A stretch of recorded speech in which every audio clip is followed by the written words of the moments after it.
తెలుగు రాష్ట్రాల్లో అతిపెద్ద lift manufacturer lifts ట్రై.com dealership కూడా ఇవ్వబడును.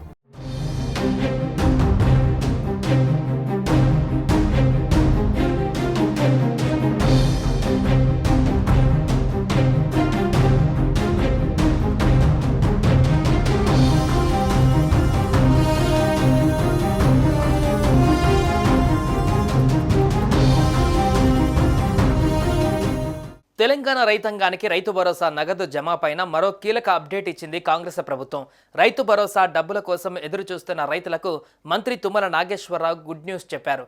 ఇప్పటికే మొదటి దశలో పలువురు రైతులకు నగదు జమ కాగా రెండవ దఫా రైతు భరోసా నిధులను ప్రభుత్వం విడుదల చేసింది. ఇవాల్టి నుంచే ఈ డబ్బులు రైతుల అకౌంట్లలోకి జమ కానున్నాయి.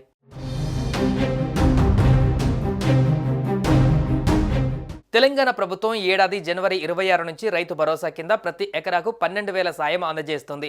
మార్చి 31 నాటికి రైతు భరోసా సహాయం రైతుల ఖాతాలలో వేస్తామని ప్రభుత్వం స్పష్టం చేసింది. అయితే ఎమ్మెల్సీ ఎన్నికల కోడ్ కారణంగా పలు జిల్లాలలో రైతు భరోసా సహాయం పంపిణీ నిలిచిపోయింది. దీంతో రైతులకు పెట్టుబడి సహాయం అందడంతో జాప్యం నెలకొంది.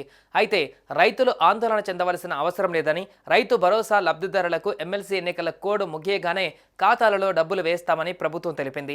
అయితే ఎన్నికల కోడ్ ఉన్నప్పటికీ ఆన్ గోయింగ్ స్కీమ్ కింద రైతు భరోసా కొనసాగింపునకు ఎవరికీ అభ్యంతరం లేకపోవడంతో ఎన్నికల సంఘం కూడా ఇందుకు అభ్యంతరం పెట్టలేదని తెలుస్తోంది. దీంతో రైతు భరోసా డబ్బులను రైతు ఖాతాలలో జమ చేసే ప్రక్రియను కొనసాగిస్తుందని సమాచారం.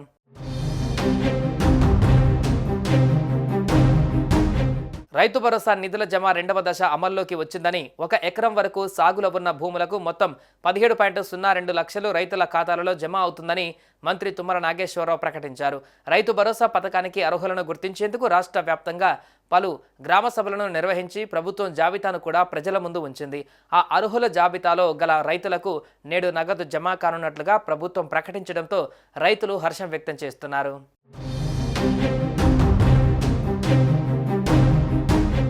సాగులో ఉన్న రైతులందరికీ ఆర్థిక భరోసా కల్పించేందుకు కాంగ్రెస్ ప్రభుత్వం సిద్ధమైంది. జనవరి 26 తేదీన ఈ పథకానికి శ్రీకారం చుట్టగా ఏడాదికి అర్హులైన రైతులందరికీ 12,000 రూపాయలు ప్రభుత్వం అందిస్తోంది. అయితే 2 విడతలుగా నగదు జమ చేసేందుకు ప్రభుత్వం నిర్ణయించగా ఇప్పటికే పలువురు రైతులకు 6,000 నగదు ఖాతాలో పడింది.